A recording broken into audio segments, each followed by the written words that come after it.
Oh, wow. I have been looking forward to this interview for probably 2 years when I first came across you on the interweb. So I am here with Courtney Piper CatEarth. Thank you so much, Courtney, for talking to me today. You're so welcome. I'm excited to be here. Thrilled. Would you please talk a little bit about who you are and what you do? Well, let's see. I'm a birth keeper. I'm a mother of two. I've served as a doula and a midwife's apprentice for almost 11 years now. I spend a lot of time these days speaking publicly on behalf of women and girls' autonomy. I'm producing podcasts and vlogs and doing various outreach and advocacy, sort of in the political and spiritual realms at this point. And yeah, I'm an entrepreneur, single mom of two. I live in the West Coast, born and raised. And I graduated, just for a little bit of a background, I graduated from Evergreen State College, which is a very liberal arts college here on the West Coast, and then continued my training at Birthing Way Midwifery College and various other institutions along the way. So, what I really want to get into today with you is trans ideology. Like why are we here? Why are we having this conversation? How did we get to this point? And more specifically, what has happened so that this ideology has spread and been adopted so widely within the birth world? Because I haven't seen the trajectory. I haven't seen the progression. I did my first doula training in 2016, and it was in full swing. It may even have been the peak, right? Day one was, we do not say the words women and mothers. It is not inclusive. And this is a modern doula training, right? Mm-hmm. We're in Brooklyn, right? Mm-hmm. This is what is being done now. And so that was my whoa, that was my introduction to the birth world. Wow. So it was, even before we started talking about birth and doula work, this was the disclaimer. And they made it clear that this was the majority view, that all of our websites and material were gonna have to reflect this inclusive progressive movement. Right. I call it newspeak or compelled speech. Wow, Isabel, thank you for giving me that frame of reference. Can I begin at the beginning? Just please, because if there are other birth keepers like you out there listening in, let me just say that has not been my experience. I came into the birth community in a very natural way, felt very called to midwifery and to being with women while they're birthing in a very natural way, having had two children of my own, one in a hospital setting, a very traumatic and contentious hospital setting, and then my daughter was born at home. That led me into birth work and apprenticing with my home birth midwife. And from there, I was just really blessed to sit at the feet of so many elder midwives, and I still do. I'm 44 years old. I was born in 1976. And I know that, for my mother's generation and for my grandmother's generation and for all my female ancestors, they never had the ability or the space to ever speak about themselves, about their births or about their sexuality or about their bodies in a way that was indicative of anything positive or awe-inspiring or, it was never safe to even speak of those things. Everything, our births, our bodies, our periods, our rapes, our abuses, all the things that pertain to us as a sexual class, which spawned the women's movement, right? So I know there's a lot of young folks here, and we need to remember where we've come from, the women that have fought ahead of us to allow for these spaces, okay?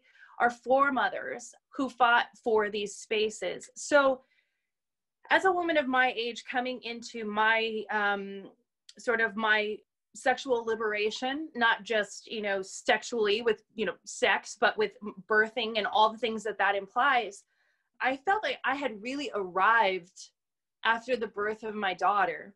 had these quintessential bookend experiences of having this home birth and having this hospital birth, and then starting my education in a really profound way at this, you know, the foot of these elder midwives, and being totally slam dunked into home birth, which is amazing.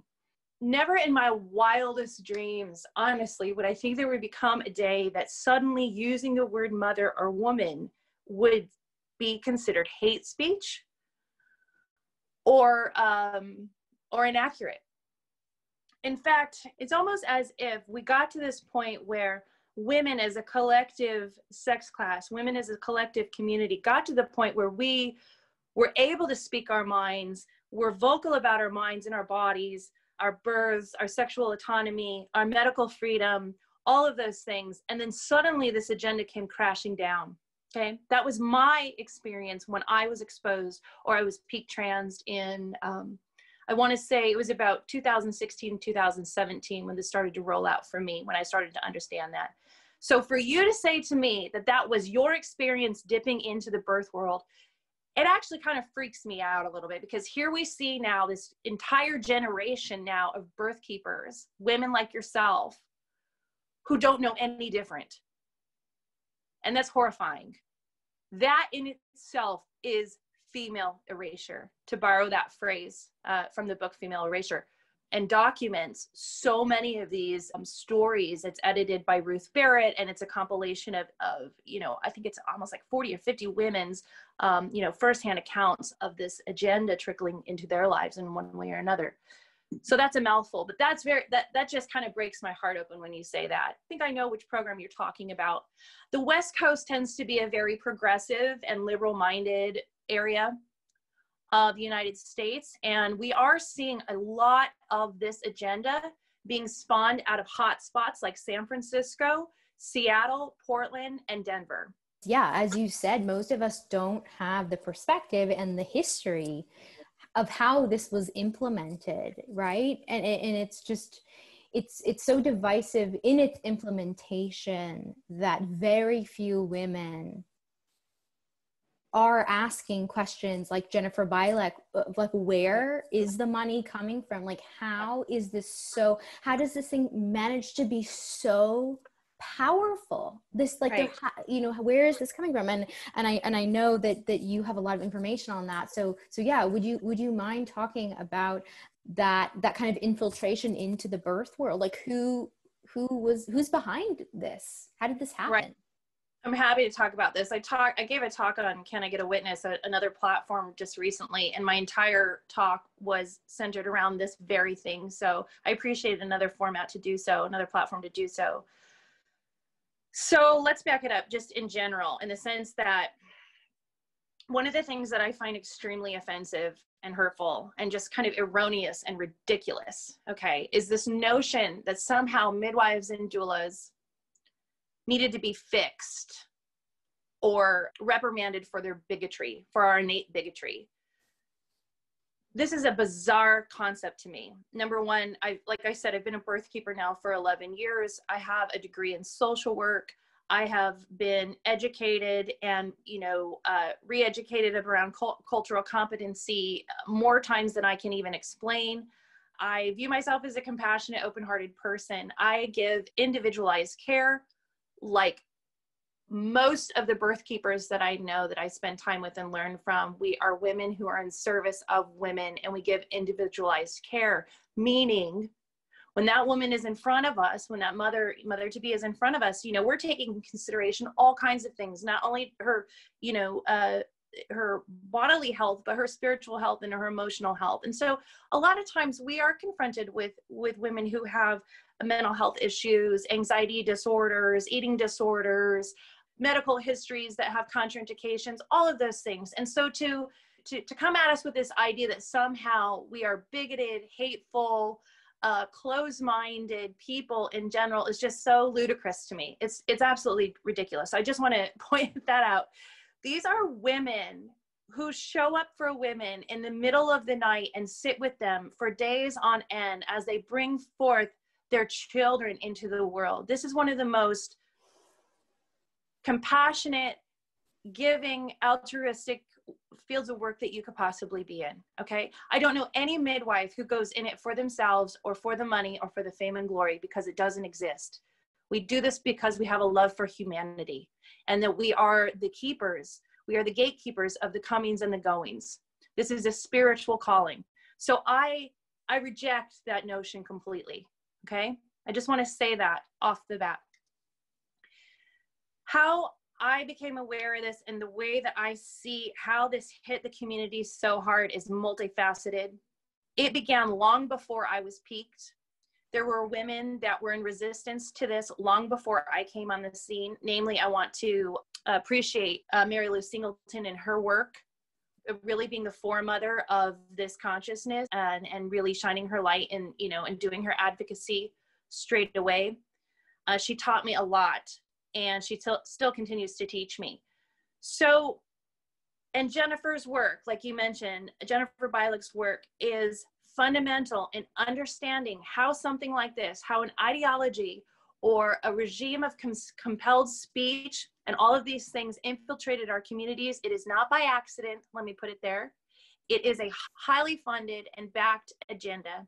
And you can follow all of those roots when you read Jennifer's articles, okay? So I'll be very specific about how I know it, how it came into the birth community. In 2016 or 17, I'm a little fuzzy on that now, it's been a few years. I was on Facebook inside a chat room for the MANA conference, which is Midwives Alliance of North America. It's a really large organization. It's not a governing body, but it's an organization, a collective that represents midwives and birth keepers. Does a lot of education and conferences, you know, throughout North America. And we were in that chat room, and one of the gals happened to say something along the lines like, women give birth. I mean, it was really this simple. Someone just said, women give birth. And we're all like, heck yeah, women give birth. Woo, women give birth. You know, it's like our superpower, and everyone started just kind of chiming in. And suddenly there was this strange avalanche of like vitriol and anger and people slamming us and saying that that was, like you said in your training, that was non-inclusive, it was hateful, it was bigoted, how dare us. And it just caught us all by surprise. There was almost 300 women that day that were just sort of left with their mouths hanging open going, what in God's name just happened here?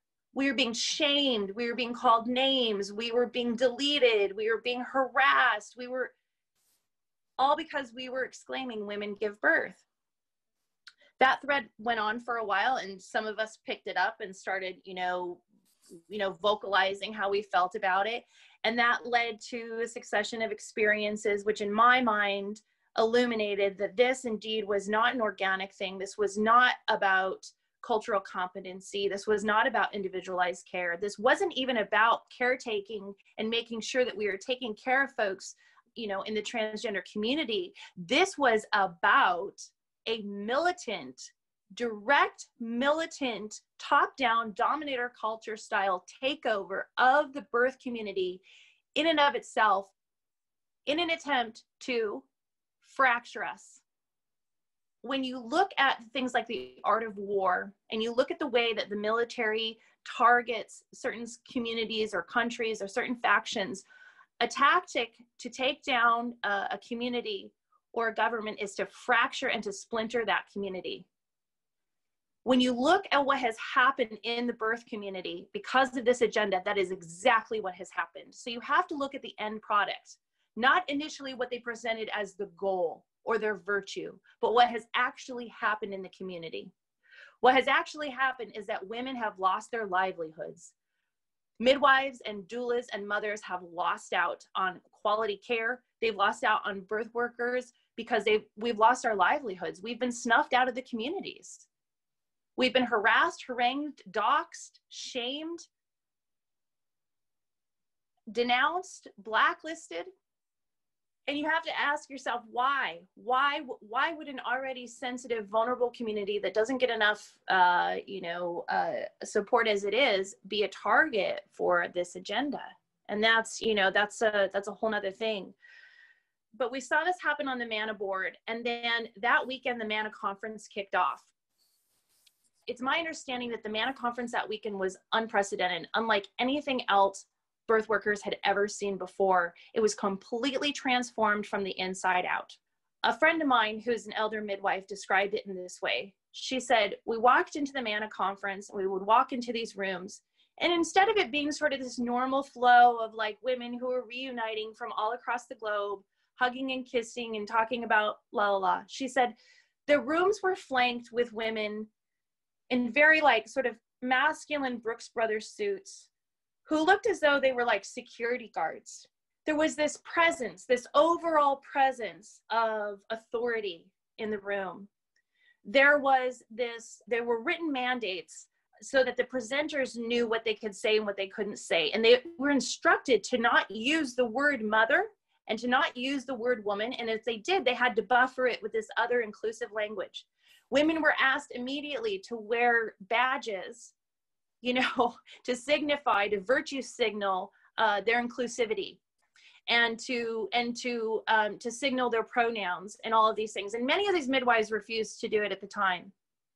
So right from the get-go, the structure was completely different. There was this authoritative air. There were people there assigned to essentially monitor the speech that was going on in these rooms, to monitor the questions, to monitor the podiums. And at the very end of the conference, something extraordinary happened. And this is what launched my first interview with a woman by the name of Jade Viana Lewis, who has agreed to interview with me again, which I'm excited to do. I want to see how she's doing at this point. But at the time, she was a brand new midwife, a student midwife. And she got up to ask a question at the question and answer period at the end of the conference. And she asked a question that had to do with something around kind of race relations and reaching out to communities of color. And she was immediately shut down. She was physically removed from the podium by these like security type personnel, physically removed from the podium, forced into the corner of the room, told that she was a disgrace, that it was a shame that she was even speaking on this way. And she was told that her white tears were not welcome. This is how this woman was spoke to in this conference, at a midwifery conference. And the reason that's, first of all, that's scary enough. It's weird enough. But essentially, there was just this incredibly oppressive air around compelled speech, staying in line, staying in your lane, using the right terminology, the right, correct terminology that they wanted you to speak. And there was top-down administrative details that were implemented in the presentations, such as there was an agenda to tear down Ina McGaskin. There were presenters that had on their presentations hashtags, things like Ina ain't shit. There were spaces that were designed and dedicated to talking about white privilege and racism and all these things. And I'm not to say that those aren't good things to be discussing, but the entire conference had this completely different agenda. And it was about policing and schooling and mandating speech. This is radical, right? That was the moment when I interviewed Jade Viana and was just completely astounded that this woman that had been physically removed from a podium for speaking. And that's when the stories started flooding into my inbox. That's when people started coming to me to want to tell their stories. And that's when I got incredibly interested in what was going on in the birth community and the why. Wow. I'm speechless. It's so interesting hearing you talk about what was happening simultaneously, because I remember part of the required reading for my doula training was Ina McGaskin's books. Mm-hmm. And halfway through my certification, so maybe 4 or 5 months after my initial training, they made an announcement that they would no longer be including Ina McGaskin on the reading list. Also, during the training, I remember, this must have been just after, was it Mary Lou who put together the petition? Yes. Right? So they were in my doula, again, this was all on day one. This was all on day one.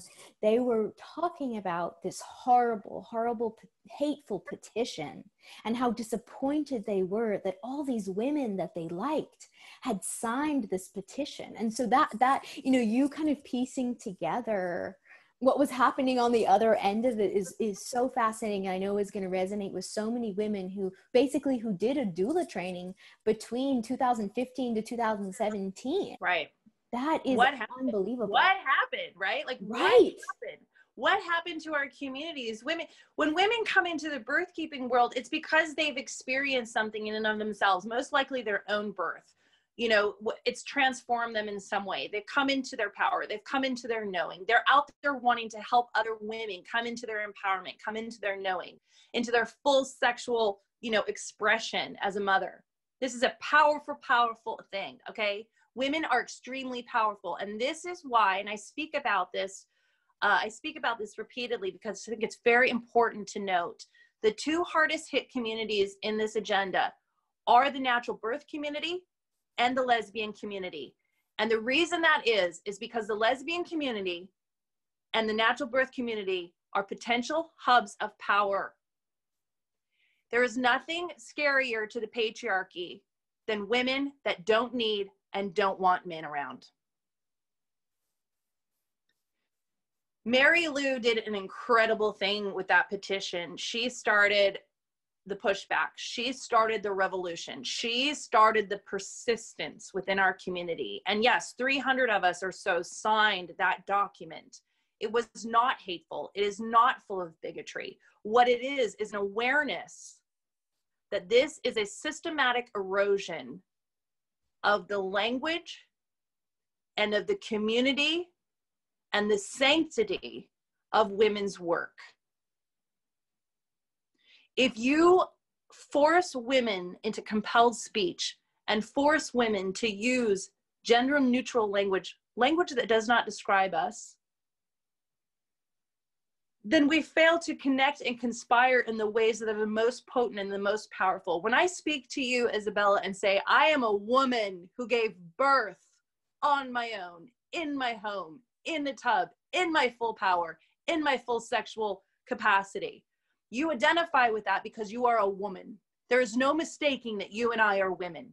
The first thing that a dictatorship does, an oligarchy or a top-down dominator culture does, is they take your language away. They take your language from you to break you down. So it disallows you from conspiring with one another. It disallows you from connecting with one another. You have to ask yourself, why would this agenda want to disallow us to do this? Why are they so afraid of us connecting and conspiring? Because women are powerful, because women have the capacity to bring humanity forward into a better new world. And this agenda doesn't want for that. That's not what they want at all. This agenda, this trans agenda, is directly linked to the transhumanist agenda. And I believe it is quintessentially an anti-life movement. An anti-life movement. It's anti-reality. It's anti-material reality. It's anti-spiritual reality. It's anti-life. It is quintessentially anti-woman. So what Mary Lou did was not hateful. It was not bigoted. What she did is she gave us a voice. She gave us a platform. She gave us a jumping off point. She gave us a community to find each other and to say, hey, something isn't right here. I don't quite know what it is, but I'm freaking curious. And my hope is that all these young birth keepers, all these young women that are embarking now into this field are questioning what's going on. Please open your hearts and minds and begin to question why you're being forced into gender neutral language, why you're being forced to accept that men can give birth. Everybody on the planet, including a cat or a dog, knows that men cannot give birth. Everybody knows that. Everybody knows that. And when you speak it, you know that you're speaking a lie. That does something to erode your integrity. We all know that that is not true. Is it true that there are female people in the world who identify as a different gender? That is true. Does it necessitate that entire organizations and that every individual within the birthing community conform to compelled speech because one individual or a very, very, very, very, very small percentage of the population identifies this way? At one point, I made a comparison. I'm gluten-free. I have been for 11 years, right? allergic to gluten. It makes me sick. If I eat it, I get really, really sick. I don't go around to every single one of my neighbors' homes and every single one of the restaurants that I frequent and say, hey, guess what? I'm gluten-free and so should you. You have to be. If you don't go gluten-free, if you have the audacity to eat bread in front of me, you're a bigot, you're a jerk, you're mean, you're harassing me, you know, my identity is shattered. I might go home and like hurt myself because of it. It's ludicrous to think that because I have a personal need, an issue that is personal to me, that I would compel other people and force other people to conform, to accommodate me. That is essentially what we're being asked to do. And it's like, I think a lot of women in this work at first are just sort of dumbfounded by it. And they don't want to ask and they don't want to push back because we are socialized not to. And that's something you and I talked about a little bit before we started the broadcast. So maybe we can go there. But it's like, the question is like, why are women not saying anything? We know that it's wrong. We know that it's not true. We know that it's compromising us in some way. So why aren't more people speaking up about it? I can really relate to being on the other side and feeling like I was a part of something really good, right? The inclusive, loving person, like that wants to be behind something, that wants to stand for something. And there I was, you know, paying $1,200 for this training, eager to learn, right? I was a perfect sponge. Right. My neoliberal education had primed me. My social conditioning had also primed me to always say yes, which is the complete opposite of the wise woman tradition, right? The wise woman tradition teaches us to say no. It teaches us to have boundaries. And, you know, that tradition has been so lost that it has taken me, you know, it is taking me, ironically, I came to understand Susan Weed's work in depth, like really going there during a fertility awareness training that I was then kicked out of for refusing to comply with transgender ideology. Oh, wow. There's a lot of irony there, but actually during that training, like that was a huge part of our like a reading, and I really went into that, and I just thought, wow, you know, and this relates to surrogacy and prostitution too, right? Women have been conditioned to just say yes, yes, yes, great, everything is empowering, everything is good, like you know. And one thing that you talked about in the Can I Get a Witness talk that you did was this like pitfall. You know, can you speak to this pitfall that women are falling into, to want to be good, right? To want to be loving, to be inclusive? Like, where does that end? How did these boundaries get completely blurred? Wow. Yeah. God, thank you so much. You hit on so many wonderful things. Let's see if I can do my best to address all of those points. I grew up in a very liberal way. I grew up on watching MTV and reading Cosmopolitan magazine. And I was obsessed with Madonna. Okay. I thought Madonna was this, like the equivalent of, you know, the sexually, you know, actualized Mother Teresa. I mean, she personified herself as that, right? I worshiped her. I'm not even joking. I was like a huge, huge Madonna nerd. Okay. I went to liberal arts college. I danced all night in all the gay clubs back in the day. You know, I ran in circles that were gay and bisexual, and, you know, had a very, very like liberal minded, progressive experience as a young woman.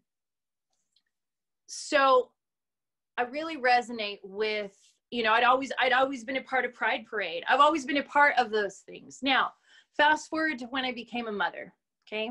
And this is sort of where the rubber meets the road. I saw a bumper sticker many, many years ago, which I thought was really, really kind of dippity at the time. It was like this hippie bumper sticker. It said, "Peace begins at birth." And I sort of like looked at it and went, oh my gosh, what a hippie thing to say. You know, it was 25 years ago or something. And I didn't really know until I knew. Okay. I didn't really know until I knew, until I became a mother. And until that protective capacity was enacted in my DNA, I didn't really know, where do the boundaries begin and end? Where does the discernment show up? Why is it eroded in some women and why is it not in others? That's an excellent question. So many things go into play. Socially, we are conditioned from birth as women to be agreeable, to be liked. That is part of our feminine virtue. That is part of like how we gain acceptance in the world. It's how we survive. Women throughout time and history, because of our sex class, because of our biological sex, have been oppressed, murdered, raped, and burned at the stake because we are women. We have developed coping skills to deal with all those things. Fight, flight, fawn, and freeze. I do it myself. So here we are sort of caught in the crosshairs of this transhumanist agenda, this trans agenda. We are being pummeled with this idea that somehow if we push back or we say no, or that we have a boundary, that we're not good people, we're not good women, we're not loving, we're not kind. There's a difference between being unkind and being hurtful and having discernment. Discernment is what makes us mothers. Discernment is what makes us powerful women. We hold the keys to what's good or bad for our children. We hold the keys to what's good or bad for our bodies. We're the ones that decide what goes into our bodies. We're the ones that decide that goes into our children's bodies, whether it's based on the poisons that they put in our food, the poisons that they put on the television, or the poisons that they put into these ideologies that erode our sensibilities of discernment. So I feel you on all of those levels. I think that there has always been a systematic erosion of women's discernment, and that comes from the medical model in birth in general. Women are brainwashed from the get-go to believe that their bodies are junk, that they are not capable of birthing their babies on their own, that they need some sort of white coat authority to do so. Couldn't be farther from the truth. It couldn't be farther from reality. Women have been birthing babies by themselves in their homes on their land since the beginning of time. Birth is a safe and natural life experience. It is not an obstetrical emergency, and it is not a medical event, period. Somehow we went from a consciousness that was explored and exploded because of women like Ina May Gaskin and our other granny midwives, you know, from all over the world and from the South here in the United States. All of those midwives providing us that sort of like new age consciousness around holistic birth and natural birth. We went from there and sort of, you know, just on the precipice of kind of like creating these larger and larger communities to suddenly then acquiescing not to the white coat authorities, but now we're acquiescing to this other outside authority, this sort of liberal transhumanist authority to tell us once again, how to birth our babies, how to be women in service, how to be midwives, and how to be doulas. I love what you said earlier, and this is the thing. The women that I sit at the feet with, the midwives that I've learned from, they are not industrialized, institutionalized, indoctrinated midwives. They are the real deal. These are renegade women. These are the women that defy laws and boundaries to serve women no matter what. These are the women that land themselves in jail because of their service to women, because of their undying devotion to service to women and children. So I see this as just yet another extension of the medical model. I see sort of these handmaids within the community that are capitalizing on this industrialized and medical, you know, model of care. And then they're not congruent with the wise woman tradition. And I think that this has always been the split, and this has always been the divide. And for young birth workers, you know, I had this question pitched at me at Can I Get a Witness? You know, what advice do you give to young birth workers coming into the field? My advice to you is check your why. Check your why. Is this your calling? This isn't a job. This is a lifestyle. Why are you doing it? Are you here for the mothers? Are you here for the babies? Check your why. When you figure out your why, then figure out how do you want to be educated. Do you want to be educated? Do you want to be enlightened? Do you want to be empowered? Or do you want to be indoctrinated? Are you here to serve mothers and babies? Or are you here to serve some other institution's ideology? Because there's a ginormous choice in that. There is a consequence to choosing one over the other. Yeah, absolutely. Did I answer any of it? Yes, you answered all of it and more and more. You know, I think also tying this back into birth. I mean, yeah, my huge pivot even before the trans stuff was walking away from serving women in the system. And that I got so, even before I started doing that, I got so much shit for talking about physiologic birth as being optimal for mother baby, right? So that was also part of the indoctrination in my doula training, that first of all, I should be, you know, this kind of blank slate, no judgment. And I think I know what it is, which training you're talking about. We can talk about that later, but it's a large organization. It's one of the most trendy. It's one of the most, it's marketed very, very well. It's very, very well known. It's very hip. It's very easy. It's very West Coast. Yeah. I did it in New York. I did it in Brooklyn, but they're everywhere. They're everywhere now. Absolutely. Oh my gosh. The branding is so good. You know, my old business name, Courtney, was the Modern Day Doula, right? Like I chose that name because I was so enthralled by this like weird luxury postmodern culture around birth. It was so freaking weird.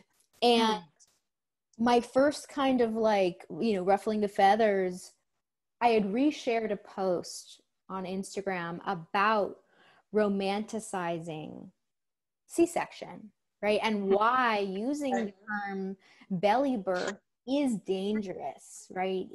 It's a marketing tactic. Right.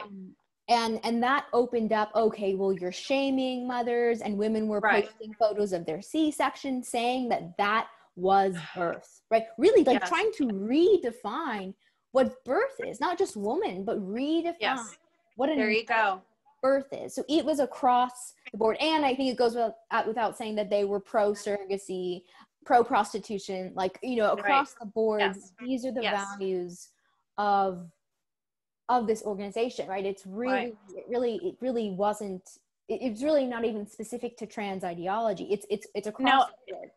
It is. And I want to jump in, Isabella, because you're hitting something that's so important. What you are talking about is queer theory.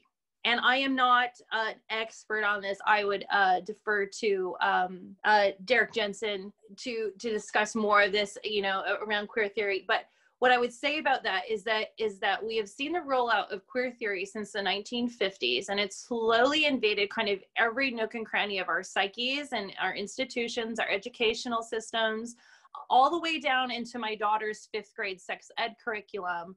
Queer theory is based on the notion of absolutely no boundaries and anything goes ideology around sex and sexuality and people's bodies. And I mean, anything goes. I say this with heartfelt compassion to my fellow queer family and friends who identify as queer. It wasn't always what it means to me now. Like I said, I know a lot of folks that fall under that umbrella, but I don't think that they may not understand the origins of that theory and what that theory is really doing out in the world now and what it really means.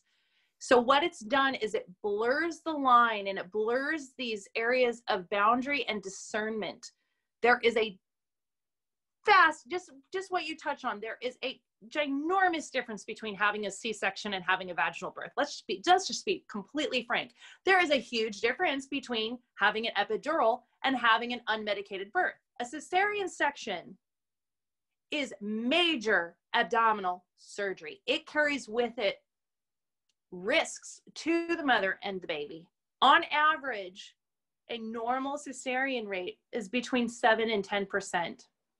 You know, that takes into consideration, you know, may vary from demographic to demographic, individualized, you know, health and you know, comorbidities that moms bring to the table. Okay. But a healthy cesarean rate is under 15%. What we are seeing now, we are seeing standard 35% in most of the hospitals. Okay. So what we're seeing is this normalization around cesarean section. And cesareans, not only does it carry risks to mother and babies, I mean, mortality risks to mother and babies, there's so much that doesn't happen and isn't allowed. It's disallowed to happen when you have a cesarean section. So this is the thing, is they're afraid of us speaking the truth. They don't want us. This is what I would talk to my moms about in our prenatals. I give them the data. I give them the anecdotal evidence. I give them the firsthand experience. This is what you need to know. If you go into that hospital and you sign that piece of paper and you basically strip yourself of your autonomy, they take over your birth. They decide when you have the drip, Pitocin, the pain medication, the hormones, all of these things. And then they decide when to cut you open, when to take your baby, when you can hold your baby, when you can nurse your baby, all of these things. They're disallowing you quintessentially that connection spiritually, emotionally, and chemically with your child. This is directly related to the transhumanist agenda. This is by design a disconnection of mother and baby. And why? Why are they trying to disconnect mother and baby? Because when mother and baby were bonded, we know this as birth keepers. We produce oxytocin. Oxytocin is the chemical that bonds us, that creates that love, that gush, that protective capacity, that download, that I am a mother. I am the mother bear. I am protective of this being for the rest of my life.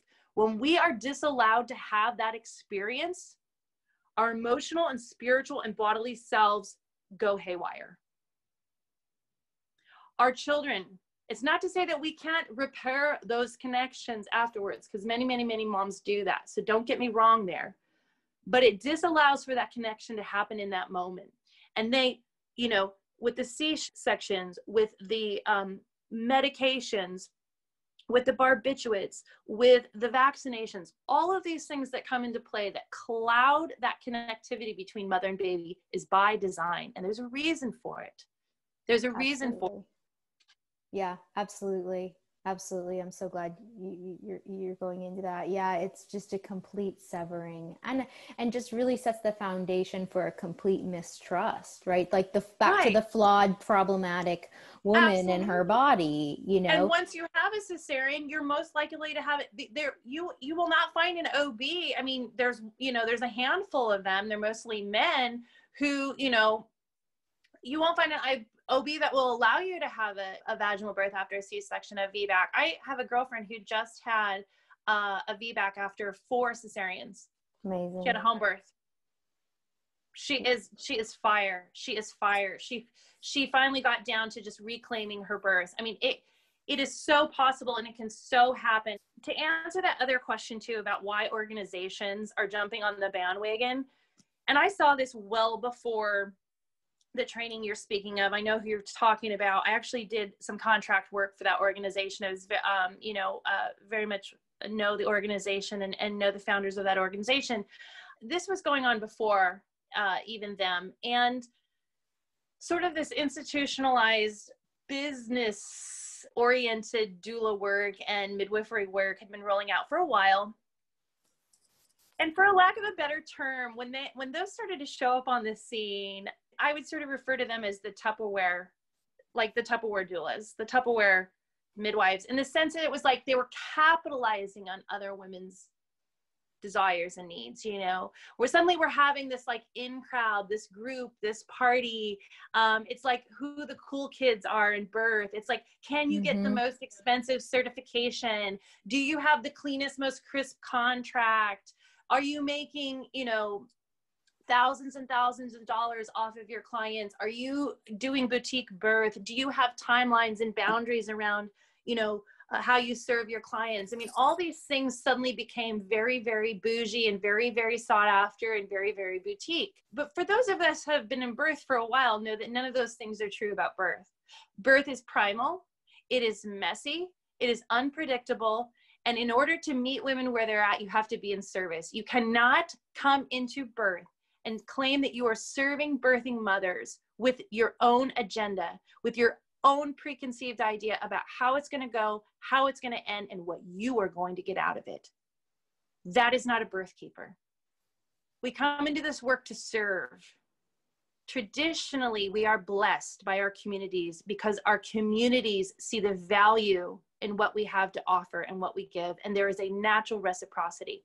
Now, I'm not saying that we shouldn't be paid for our work, okay? And I'm not saying that we shouldn't have trainings and we shouldn't have cultural competencies and that we shouldn't, you know, have these things. But all of these contracts, mechanisms, ideologies, all of these things get in the way of what truly birth is about. And it's about sitting and being with a woman in her most vulnerable and most empowered experience of her life. And if we truly want to see a humanity that is thriving and just and integrated and compassionate, then we have to go back to the old ways. We have to sit at the feet of our elder midwives. We have to listen to the women that came before us. We have to stop cutting down our elders. I have seen so many of my beloved elders be cut off at the knees, including Ina May, including Carla Hartley. So many of these women cut off at the knees and called names, have their businesses stolen from them, have their likeness stolen from them, have their books banned, have all of these things happen to them because, you know, they're stealing our history. They're stealing our language. This is a takeover of what women have known from the beginning of time. And this is where you and I come into the mix, where you had your aha moment and you had your peaks trans and you started connecting the dots. And what they haven't taken in consideration is that there are thousands and thousands and thousands of women like you and I that are holding the line and preserving the sanctity of birth. That's what they didn't account for. Oh my gosh. I know. It's a wild and passionate ride, but I just I can't think of anything more important than preserving the sanctity and autonomy of birth, especially right now, what we're seeing politically and the world stage. Yeah. It's everything. What you spoke to earlier about this really propaganda demonizing midwives and doulas, that really resonates. Like, and how absurd that we as doulas and midwives, our expression of our love for humanity is the strongest. Yeah. And that this has been flipped. Yes. It is that part is mind-blowing. And what I've experienced and I'm still mourning is the complete rejection from other women who have taken on villainizing us. Yeah. And I think that is why this work is coming through me right now, even more so than Birthkeep, is because of the evidence, as you talked about, like, which is the divisiveness and the division that has happened. And I mean, not to downplay the kind of the community and the growth that I've also stepped into since, right, speaking truth around this. So I don't want to downplay that. I've had massive falling out of the women that I grew up with and went to high school with and went to college with. I can count no more than 3 who have continued to speak to me. Yes. And I don't feel like a victim because I know it's not personal. I just know it. I know that it can't possibly be personal because it's happening everywhere. It's happening everywhere. And this is the thing, is that you and I talked about this before we went on air. This is affecting us in our real lives. This is not an abstract ideology. This is materially affecting us. I've had rape threats and murder threats. I've been doxxed. I've lost jobs. I've lost contracts. I've lost numerous friends. My children have been threatened. I've been blacklisted. I do not practice openly in the town that I live in because I really don't feel like I can show my face in the birthing community here. I live in a very liberal, progressive area of the country. It's a hotbed for this type of thing. I've been extremely vocal and outspoken. So there were a couple of weeks in there in 2018 that I was afraid to leave my home. So knowing that that is a reality for us, other women are rightfully scared. And Yeah. I completely understand that. It's like, not all women can afford, none of us can really afford to lose our livelihoods, right? I know women who've, who've lost everything. I would say this to that. I would say that we see this, not, like I said, not just in the natural birth community, but we see it in the lesbian community as well. And this is an old school tactic to pitch women against each other. A lot of it comes from our own internalized misogyny, our own traumas and our own pain and our own fear. If every woman was left to her own autonomy and had been birthed into a community where they were completely empowered, there wouldn't be this type of competition and this type of, dressing down and stripping each other down and, virtue signaling each other. This is misogyny. This is the patriarchy at play within our communities. And it's very sad to see. I felt like I've lost a lot myself, and I don't want to downplay that at all. But in speaking out like you, I've gained a different type of community, a global community of advocates and feminists and birth keepers who have galvanized each other and supported one another. And in the long run, it's funny, this should come up, but my son just said this to me the other day. It was very profound. We were having dinner, and he was talking about him making a decision that he was going against what his father wanted him to do. And he said, Mom, says the bottom line is at the end of the day, I know I'm a good person. When I look in the mirror, I know that I'm living from my own virtue, that I am living my own truth. And, oh, sorry, didn't know I was going to get emotional, but at the end of the day, I know what is real and what is true.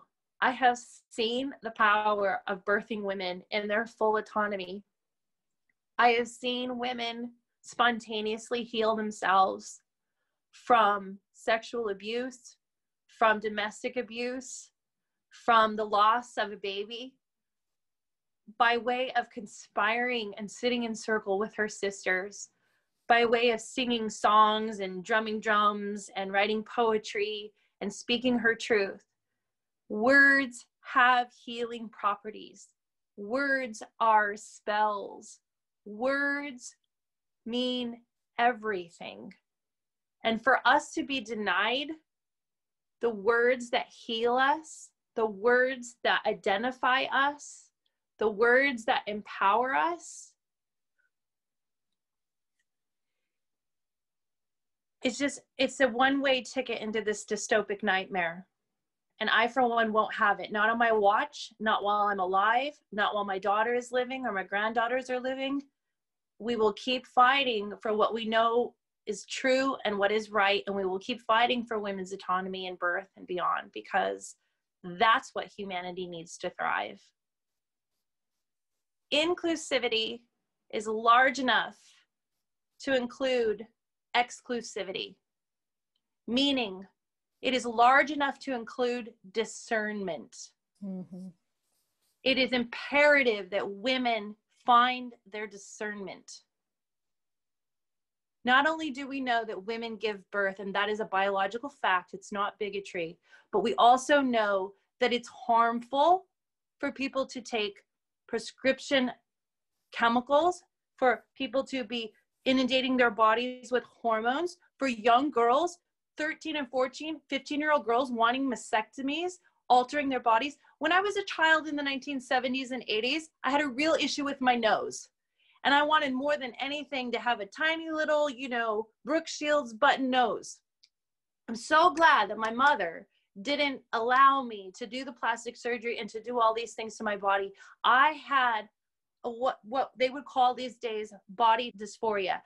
And I had bulimia and anorexia, and I would cut myself. And it was a response to trauma because I had been raped and abused as a child and as a teenager and as an adult woman.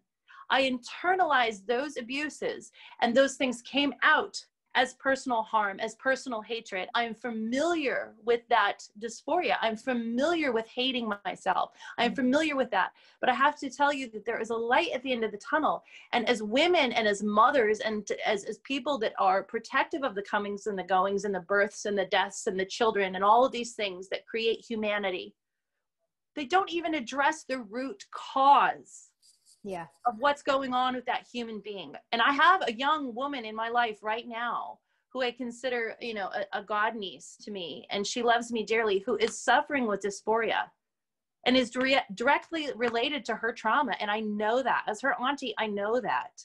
So I hold the line for her in a loving way, but I hold the line. And no matter how many times she tells me she feels like a boy, I let her know that she has divine feminine spirit and that she is a woman and that she is beautiful and powerful. And I hold space for the day that she comes into her own and can exclaim that herself in her own power. That is what I live for. That is why I do this work. Wow. Period. Let's have a forum and a place to speak the truth, to speak the light, and to hold space for women and girls that are coming up in this culture, to hold space for birth keepers and for mothers that identify with this and understand that they need this.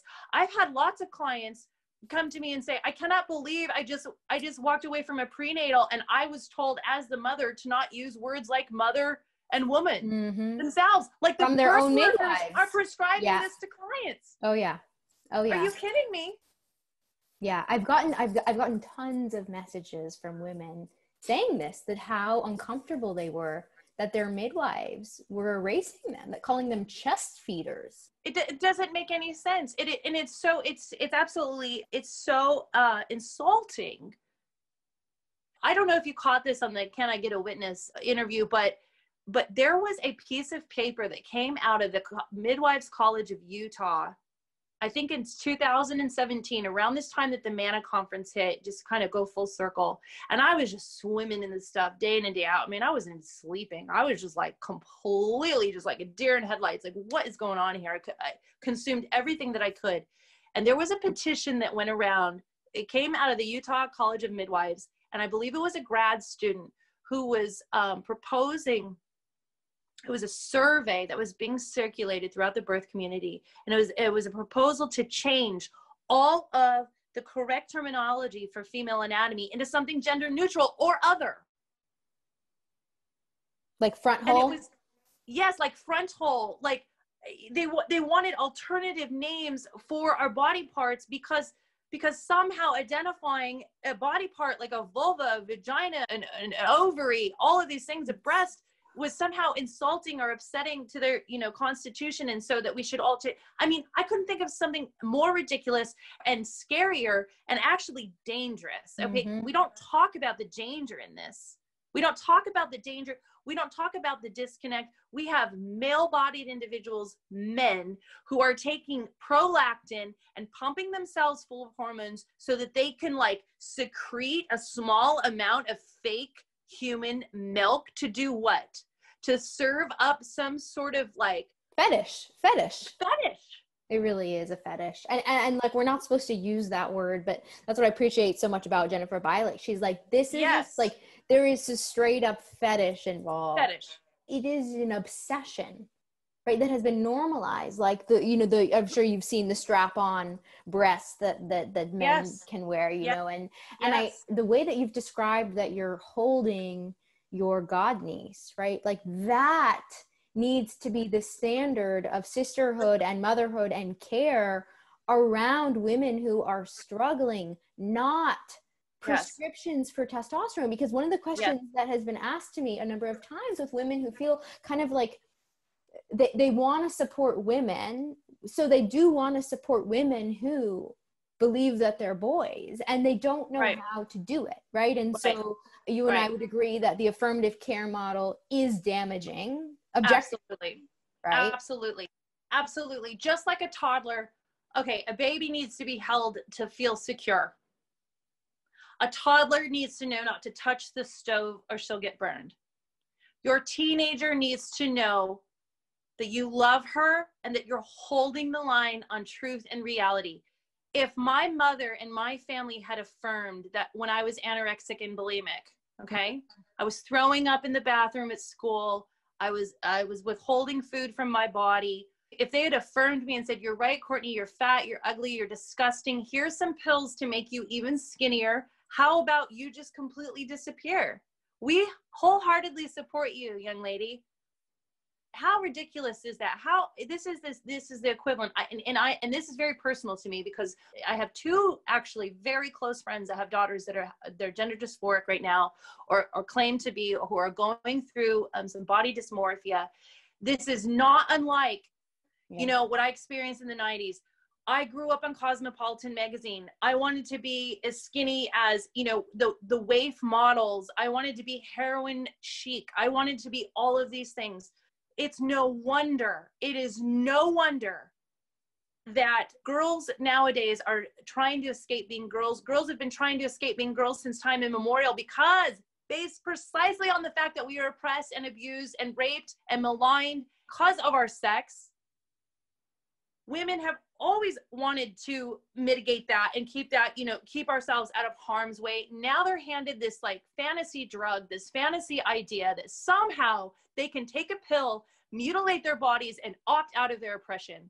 That somehow, if they identify as a boy, they're going to get on top of the patriarchy and suddenly be in control and suddenly, you know, have all the privileges that come along with that. What they don't understand is that they're, first of all, it is the opposite of self-love. It is self-hatred. It's a complete inverse of the self-love movement. It's a complete inverse of what pride used to mean. It's a complete inverse of what gays and lesbians have been fighting for inclusivity and for being allowed to be, you know, out in the open and joyful and prideful about who they love, because it was about love.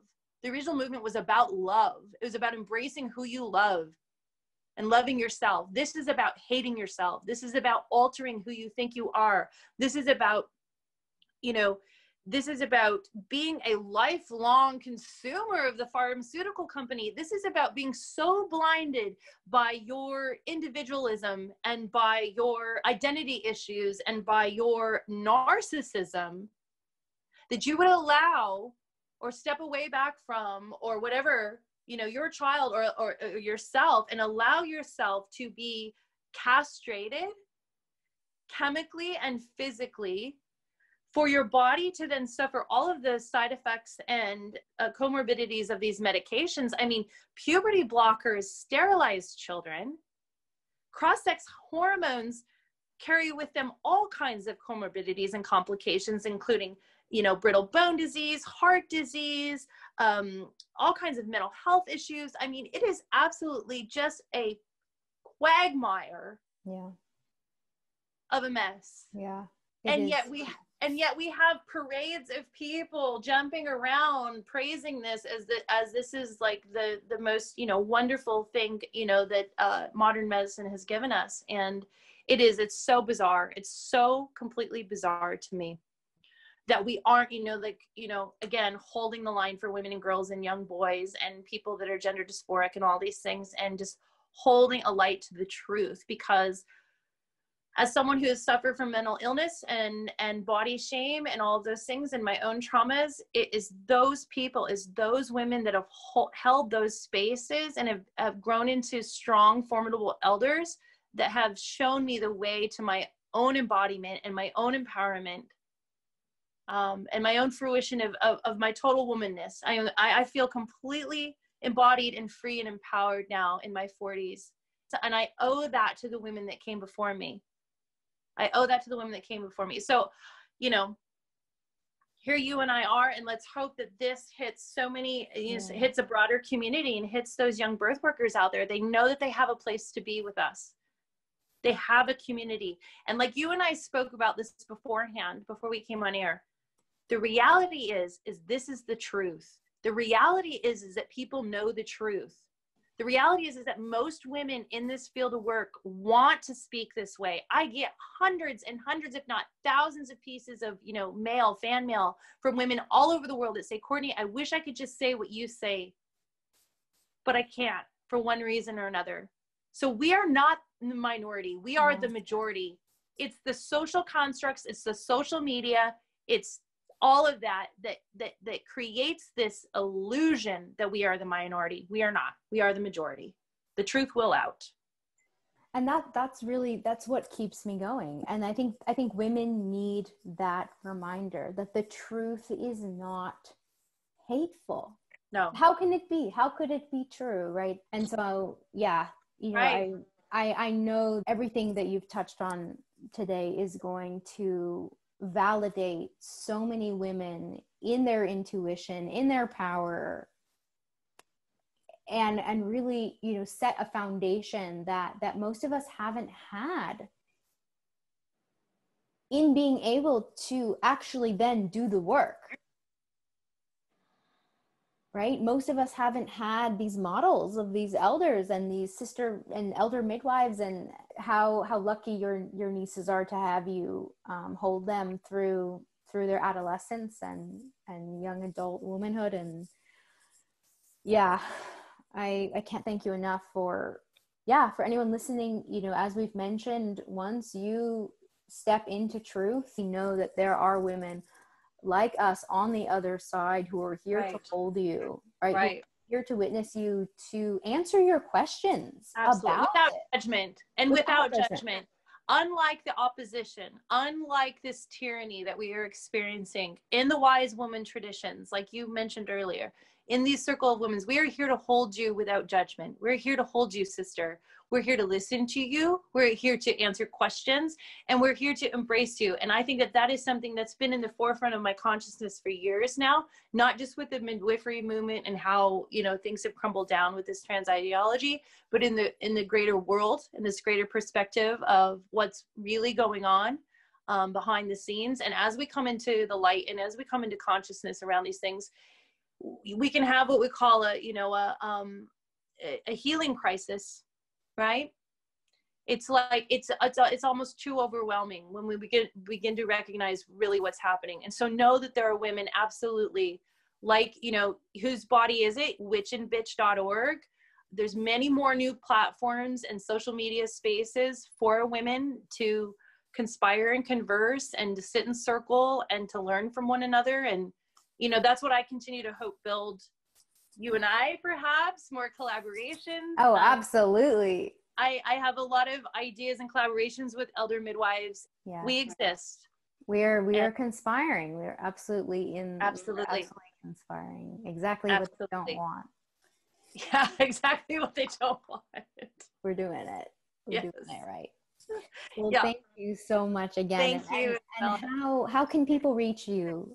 They can reach me at witchandbitch.org. That's the hub for my speaking engagements and my services. I do doula services and consultations for birth work and loss. And I'm also an abortion doula. So I do full spectrum care for women. And I do a lot of public speaking. So you can reach me at witchandbitch.org anytime. Find me on Facebook, all that jazz. Amazing. Thank you so much, Courtney. Thank you. Thank you so much. Blessed be, sister. Thank you for this interview. Lots of love to you.